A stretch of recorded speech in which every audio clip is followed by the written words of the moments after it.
Good Thursday morning. Welcome to the WLBB Community Voice here on News Talk 1330, FM 106.3, streaming live online at newstalk1330.com. Also, the News Talk 1330 WLBB app, and this morning, we're on the News Talk 1330 WLBB Facebook page. Good morning. We've got new camera angles. Is this guy looking at me? Thank you, Joel.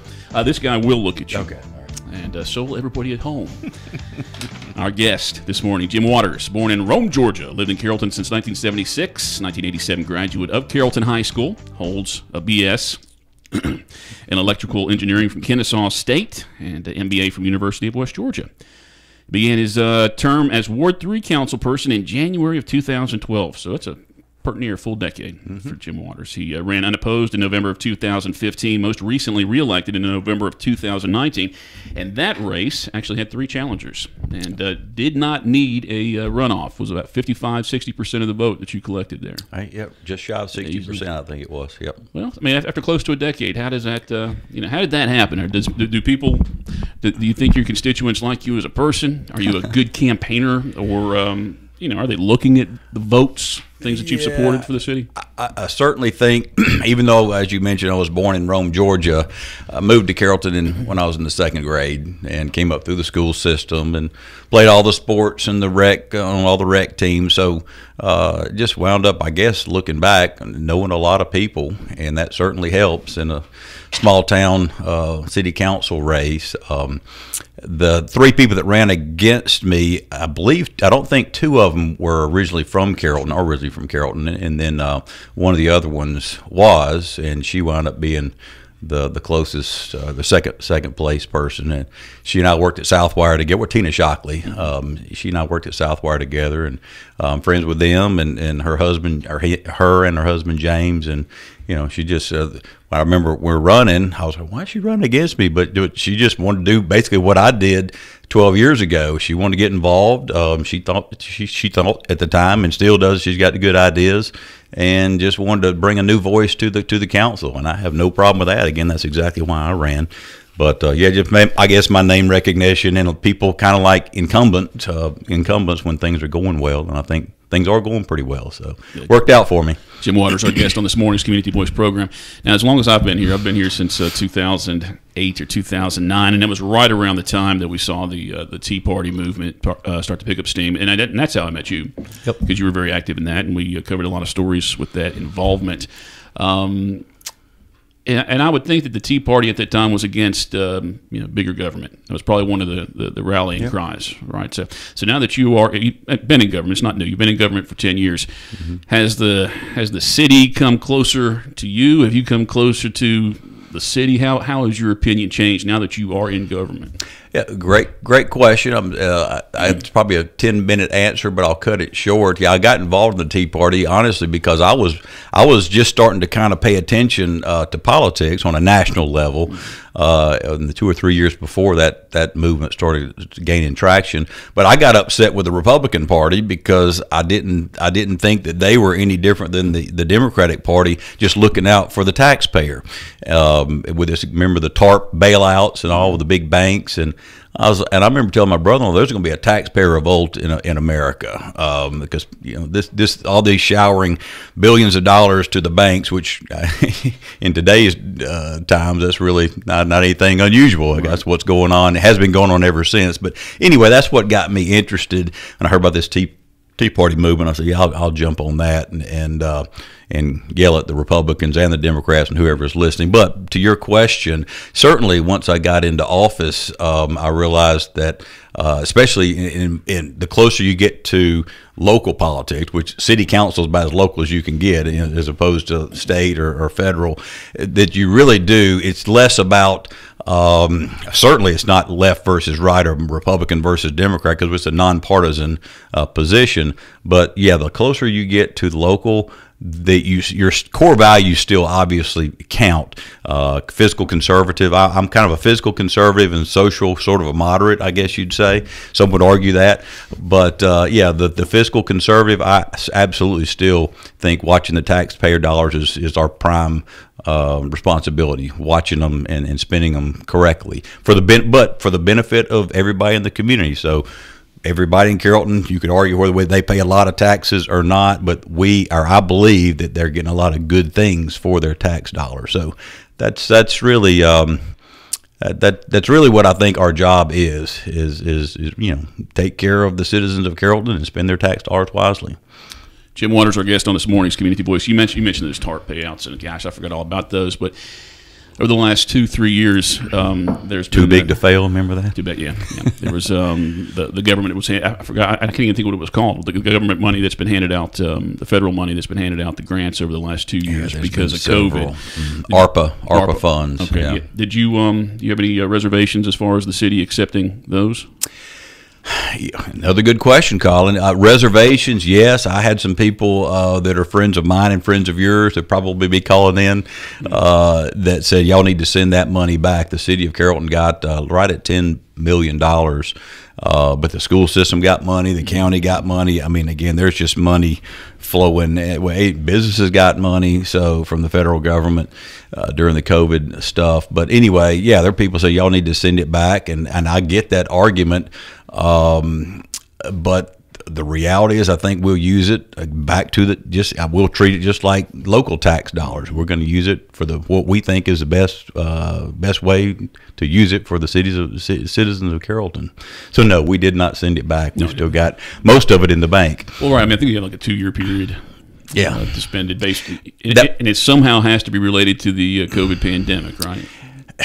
Yes, but the rules change. They originally there were a lot of strings attached, so to speak, to what you could use the dollars on, and the time period you had to use them in 2 years or whatever.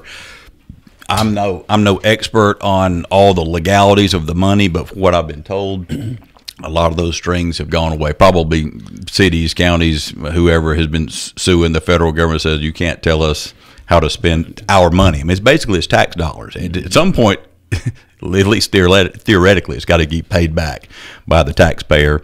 So yeah, I do believe that a lot of the strings have been removed. Carrollton City Council working on the budget for the next fiscal year at this point. I believe the public hearing was on Monday, and you guys will approve it next month. Is that accurate? Yep, in July. Yep. So we are looking over it right now. In fact, Jim Triplett and Kevin Bush. Kevin presented to us at the last council meeting the proposed budget, 6% up from last year, $58 million. Is that the general or is that the overall? Okay, 50. That's the overall. It's the overall. Right. Everything is up 6%.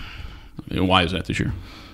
Well, revenues are up for probably obvious reasons. Everything costs more, and everything, if a loaf of bread costs $2 instead of $1, you pay more taxes on top of that $2 than $1. So the sales tax revenue is up. Property tax, we still haven't, as you know, because you've asked me plenty of times over the years about the millage rate. The millage rate hasn't changed, but people's property values are still going up. We've rolled it back a few times. I don't think we didn't roll it back this year, so that 4.49, I believe it is, mills on a larger asset base of homes, it brings in more revenue. So, but our expenses are up as well. I mean, just like every other employer, we have health insurance premiums going up. It costs more to keep good employees. Gas, it just costs more to run the city. And we're trying to do a lot of good things for the city with sidewalks and greenbelt spurs and that fun stuff. One of the bigger questions that I get frequently from listeners is about that property at the end of it's not Maple Alabama Street. And Alabama and 27. Yeah, Sure. we talk about Maple Street too in a little bit. But Alabama and 27, people ask, what are they going to do with that land? I mean, you got it cleaned up now. It looks semi-attractive now at this point. What would you hope could be done with that? Well, first, we have it cleaned up as far as graded. There's still a house sitting there, at least last time I rode by. So the house that is still there, the man who owned it, his estate, he died, I believe, probably 4 or 5, maybe 6 months ago. So I don't know if we legally own it today. We probably do own it, but we obviously it hasn't been torn down. But to your question, I don't know what we're going to do with it, but I know you asked. I remember I was listening when you interviewed David Brooks. We're not going to put a gas station out there. We're not going to put a Wendy's out there. I would like to see it some sort of maybe a convention center or a conference center, maybe not convention center. Conference center would be a small convention center, maybe another hotel, maybe an apartment, something nice. I mean, that's going to be sort of a gateway, a community center or historical museum has been thrown out. Ultimately, it's going to be our decision, obviously, but we're going to get input from developers, contractors. We're going to send out an RFP at some point and just basically solicit good ideas from you as well. And based on what we get back, hopefully make, again, a good decision for the use of that property. But yeah, it was certainly, hopefully, going to be an improvement over what it was 5 years ago with the Handy Mart. Although I like their donuts on the corner. For some reason, there's this notion by a handful of residents I've seen post this on social media that the city is hoping to build some sort of not an event center, but something for kids. I mean, because I've heard Mayor Betty Cason say in public, "Hey, we need something to keep the kids entertained." And for some reason, people have accepted that the city plans to do something like that. That the city would be behind that and make it happen. But that's in that location. Well, not in that location, just somewhere in the city. No, I mean, people believe that the city would, but the city actually would not do something like that, right? Not in like a skating rink or bowling alley or something like that. Right? Yeah, I don't think so. I don't know what Mayor Cason's got in mind there. I think she said something like a year ago, just about, well, we need something for the kids, and she said it. We saw her Tuesday too. She said it. We need something for the young generation to keep them here. And I guess when I was thinking kids, I was thinking 8-year-olds. So maybe she was talking about high school and college age. I don't know. It's a good question. But the city would not do something like that. I mean, it's not for profit or when you're going to. Yeah, I mean, there's public-private partnerships that we could get involved for a baseball field, soccer field, something like that. But no, I haven't. We haven't talked about anything. Right. You mentioned the possibility for like maybe a museum or something at that spot on Alabama and 27. Was there ever been any discussion as far as housing the Carver Museum archives? I mean, I know Carolyn Gray, she sets that up every year, picks it up, takes it, travels, and and puts it away. I just wonder how many times she can tear it down, without damaging stuff. I mean, I've probably moved 10 times in the last 20 years. So I didn't know it didn't have a house right now or a permanent spot. She puts it up at the library this summer. She put it up at the library in Villa Rica and the one in Carrollton. I just, there's never been any discussions about finding a permanent place on city property, a city building. I mean, there might be a city building off of the square that's not being used. Well, actually, we have several buildings that aren't, or at least parts of buildings that aren't being used right now. But I didn't know that didn't have a permanent location, a permanent home. So that's certainly another option. We'll good. Collins, you're a sixth council member here. It's a good idea. I would hate to see that go. I mean, again, she's getting older. She's the last 6-7 years, and I've talked to her about it. I mean, it's she's packing it up, putting it away. But hey, let us take a break. Sure. Time right now is 8:43. My guest this morning is Jim Waters. He is Carrollton City Council representing Ward 3. And if you have questions or comments, feel free to post those on the News Talk 1330 WLBB Facebook page, and I will look at those during the break, and I guess Jim will as well. Community Voice brought to you by Tanner Health System and Oak Mountain Academy. News Talk 1330 FM 106.3. Health is a journey. It's making better choices, even when it's not easy. It's taking care of yourself and the people you love. At Tanner Health System, we're there for you with every step, with primary care, heart care, cancer care, women's care, orthopedics, surgical services, and so much more. We're dedicated to helping you live and feel your best. So let's get on that journey to health. You've got places to be for many years to come. Find us at tanner.org. I'm Michael Flynn, Oak Mountain Academy class of 1978. Katie Flynn, class of 2010. Justin Flynn, class of 2014. Logan Flynn, class of 2019. And I'm Marnie Flynn, current teacher at OMA. My uncle Richard Orm Flynn, a founding father of Oak Mountain Academy, had a vision to see students become confident leaders who hold a faith-based value system in an academically rigorous environment. We are proud to celebrate 60 years of fulfilling my uncle's vision. Our family invites you to visit the campus or oakmountain.us today.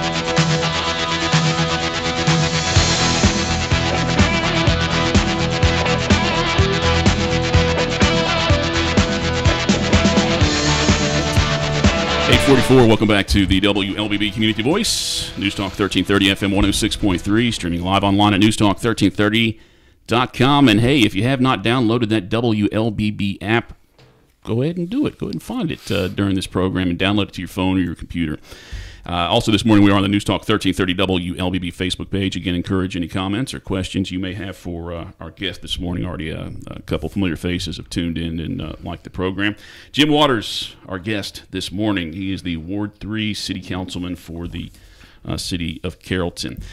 We talk a lot about inflation and issues like that going on, concerns about the economy. What is the city of Carrollton doing to prepare for any potential issues? And I imagine, I think the fund balance is probably like $24 million. So maybe not any major initial concerns, but what's the city doing to prepare for any potential issues? Yeah, that's one thing I was looking for last night is how much money we do have in the bank, our fund balances, and you say it's $24 billion. I'm guessing it might be 20. It might just be it's healthy, whatever sure, it is. Sure. And then you mentioned the ARPA funds. We've allocated some of that. I believe it was $2.5 million, something like that, to the mental health. What's it called? Mobile response team. You're probably aware of that, and because Betty Case, that's one of the things that she spends a lot of time working on. It's been an incredible success. Yeah, the stats that are put out for that are very impressive. Yeah, it's awesome, and so they're working along with the police department there and the county, Carroll County Mental Health. I don't know the exact name of it. Mental health advocates. Yeah, but it's crisis response team. That's it. But anyway, back to the money. We're the city of Carrollton is very healthy financially, and that I tell you that goes back to before I got on the council. I mean, I'll give credit to Wayne Garner and all the previous mayors, and Casey Coleman, city manager back then. Carrollton's been run as a fiscally conservative town for 20 at least 20 years. Gerald Pilgrim, he was a mayor 15, 20 years ago. So the city of Carrollton has managed money well. We're trying to continue to do that. Mentioned that the budget's up 6%. Revenues are up roughly the same, projected revenues. But to answer your question about weathering a storm, the city of Carrollton is going to be fine. I would be much more worried about me and you, how we're going to manage if the inflation continues. Steve Graddick's taking care of me. I'm set. I'm not worried about it either. Steve's got plenty of. Are you paying attention to Villa and their discussions with the tax allocation district? There is some scuttlebutt that Carrollton may ask the citizens in November to, grant the powers to the city to do a tax allocation district if they can find it. That's it true. Won't, all right, it won't be a specific property or anything like that. It's just like, hey, if we want to do done more, your homework, sir. You can give us the powers to do that. Yeah, that's exactly right. Tax allocation district. I've actually learned about that in the last year or so myself. Took a class or two at Georgia Municipal Association to learn about that. And Karen Handel, who's doing a great job, by the way. My friend Karen, she's listening. I'm sure she's listening. She brought the Carroll County Chamber brought in a guy to kind of educate local. You may have been there, local community folks on how a TAD works. I remember. Yeah, it was up in was in Villa Rica, wasn't it? Oh, there was one up there, and there's one here in Carrollton over at not Lazy Donkey, the Little Hawaii. I was gonna say, let's just name every restaurant until we. I'm sorry, I'm not plugging everybody this morning, honestly. But the TAD. What's going to be on the November ballot is authorizing the constituents authorizing us to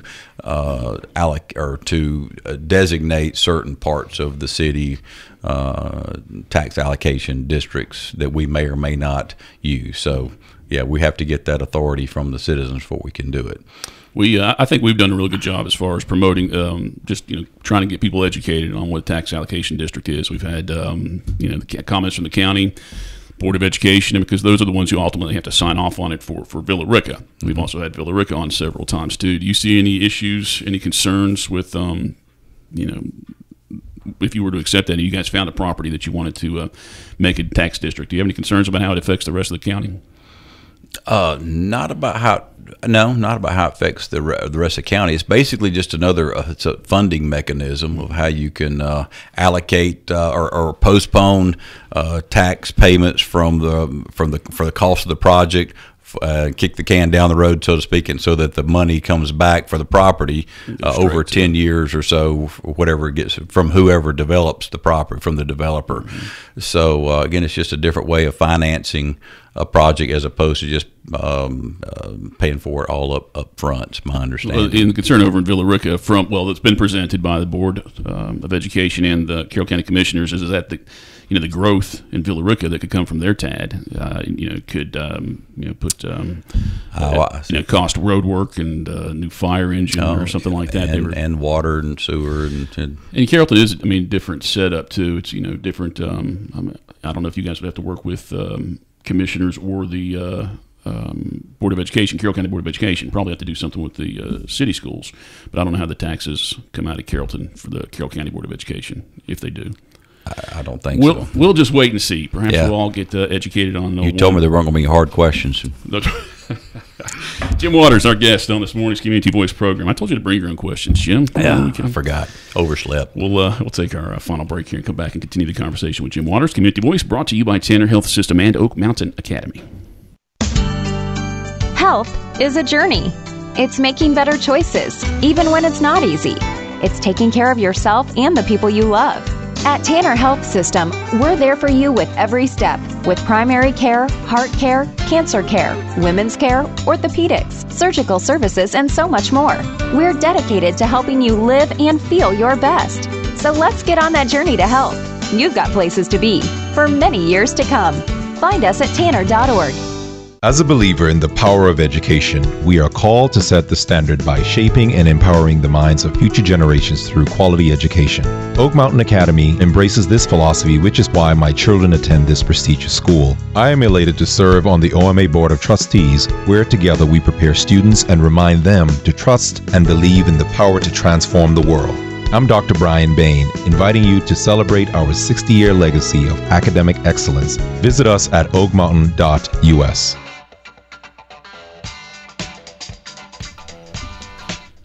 8:52, welcome back to the WLBB Community Voice here on News Talk 1330 FM 106.3. I got bifocals. I keep forgetting that. I keep trying to look over them, but look, I can look down like that, and they work. A couple of listeners, familiar names, checking in with us this morning. Looks like Leslie Smith McPherson says, hello, Colin and Jim. Any thoughts on how to respond should powers that be try to rob us of individual liberty during a, quote, emergency? I think we know what she's referring to. Yeah. Did you want to comment on that? I think she was setting you up. Any thoughts on how to respond? Yeah, well, I guess I'd ask which liberties was she referring to, or is it all of them or everything? I mean, it's certainly the old saying. I don't know who said it originally, but never let a good crisis go to waste.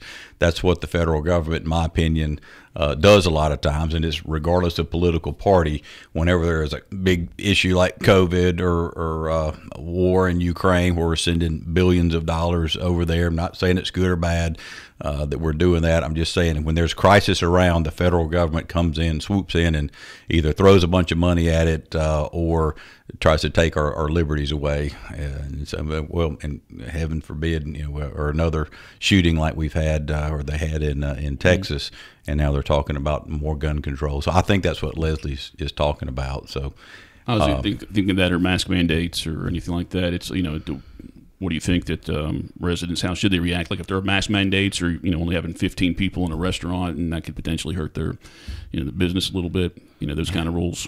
Yeah, I mean, we in Carrollton, we didn't. We may have had a mandate in the city of Carrollton imposed by us for a week or two, and then Governor Kemp came in and sort of overruled all that. But I'm a personal liberty, individual liberty guy, so I'm going to do everything I can to let it be left up to Colin Worthington whether he has to wear a mask or not. But. And Debbie Miles Neal also checking in. She just letting us know the Carroll County Mental Health Advocates Crisis Response Team. Thank you, Debbie Miles. So appreciate that we'll make sure clarification. We, do that right in the future. Hey, how does Carrollton compare to other cities similarly sized when talk about things to do? I mean, we look at that Greenbelt. I mean, you can't do much better than that. We've got the AMP, and it just seems like there's something big going on every weekend, especially in the summer. Yeah, it is. And I'll shout out to April Saunders and her team. She's our marketing person and deals with everything or most things Main Street and downtown related. She's got a ton of whether it's movies in the afternoon for kids, and there's some movies at 7 o'clock at night. I think it's all family, or I know it's all family friendly movies. Concerts. No porn at the end. No.